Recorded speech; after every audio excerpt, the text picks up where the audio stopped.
Bravo et bienvenue pour cette nouvelle vidéo. Aujourd'hui, un thème qui j'espère va vous plaire, le bien-être et les performances au travail. Ce qui est bien, c'est que ça va être valable pour le boulot, pour la maison, pour votre vie relationnelle en général. Mais voilà, être performant, optimiser son potentiel. Et là, à travers ce que je vais vous fournir aujourd'hui, moi je vous promets une vie heureuse, épanouie, que du bonheur, rien que du bonheur. Il faut que je continue ou... Non, parce que là je suis en train de vous mentir en fait. Je peux pas vous promettre ça. Une vie faite que de bonheur. Ben c'est Oui Oui Land et c'est pas vraiment ici que ça va se passer. Mais, il peut y avoir de très belles choses quand même.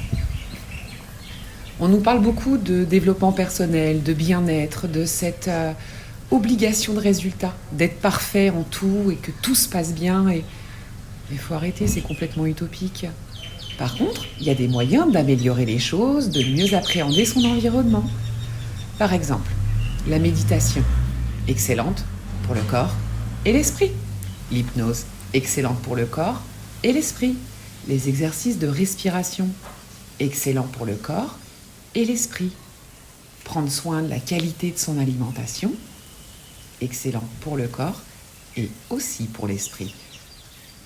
Mais en attendant, il y a des événements de vie où vous n'avez pas le contrôle. Et dans notre civilisation actuelle, on nous demande d'être au top, partout, que tout soit bien, formidable. Non, c'est pas vrai. Puis il y a des événements sur lesquels on n'a pas de prise. Par contre, on a tous le même super pouvoir. Ces événements sur lesquels je n'ai pas de prise et qui viennent à moi, qu'est-ce que j'en fais ? Là, on peut agir.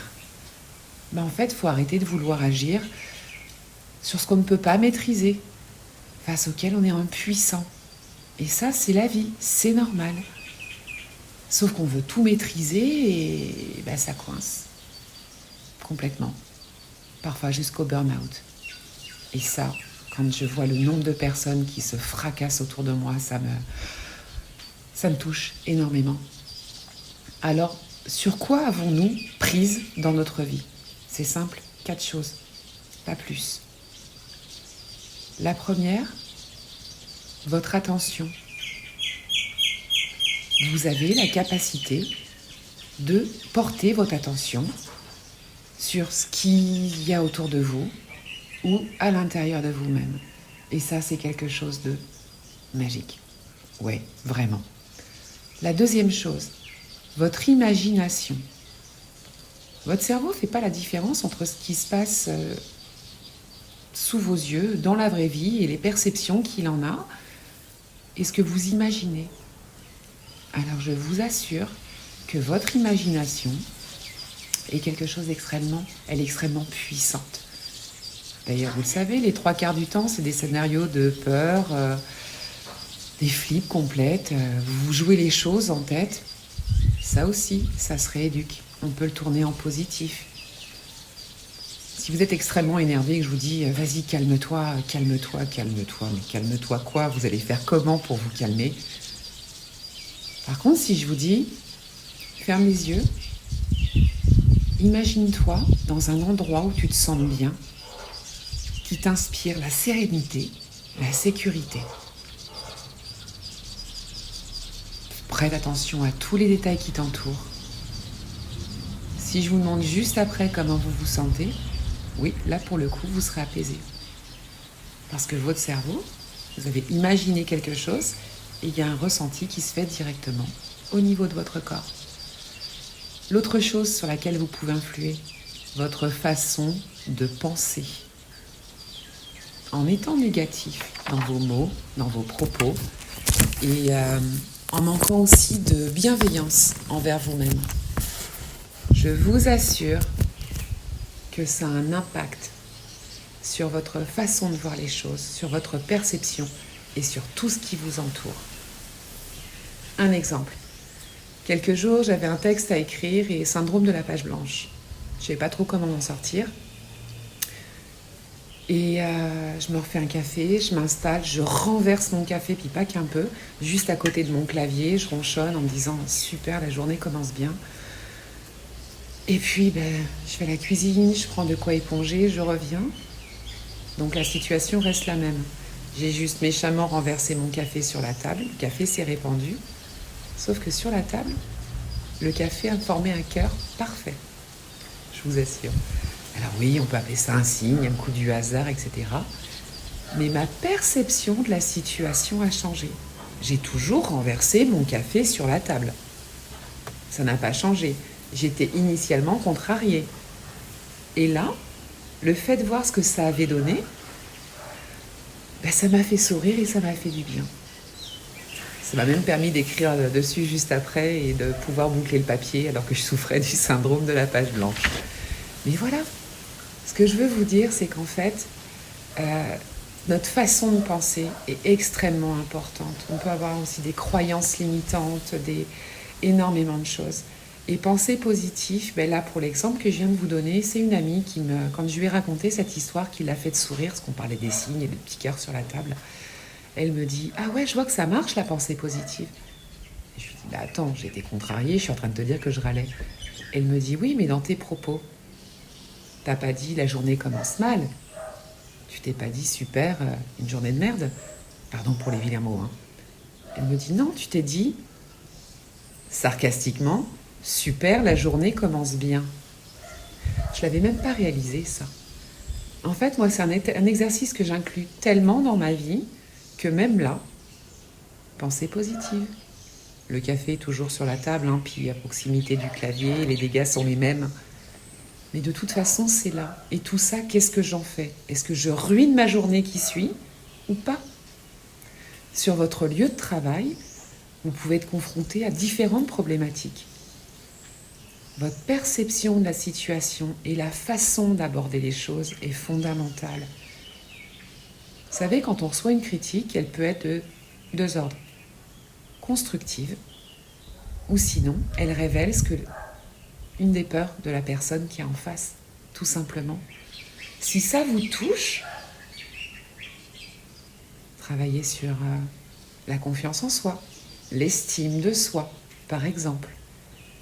Mais une fois qu'on est au clair avec ça, si quelqu'un vous dit que votre boulot n'est pas comme il faut, que vous avez fait cette introspection et que vous estimez qu'en fait, les critères sont OK, etc. Et alors ? Le comportement de la personne en face de vous lui appartient. Libre à vous de vous laisser toucher ou pas, de flinguer votre journée ou pas. Si la critique est constructive, apprendre à la recevoir. Ce n'est pas personnel. Ça touche à la qualité de votre travail. Prenez ça comme un axe de progression. Tout simplement. Votre perception des choses. Voilà. La dernière chose qu'on maîtrise, nos muscles volontaires. J'ai le choix de rester ou de partir. Les muscles volontaires, c'est ceux qui vont nous servir à respirer de telle ou telle façon. Parce que la respiration, de toute façon, on respirera. Ça, c'est pas volontaire.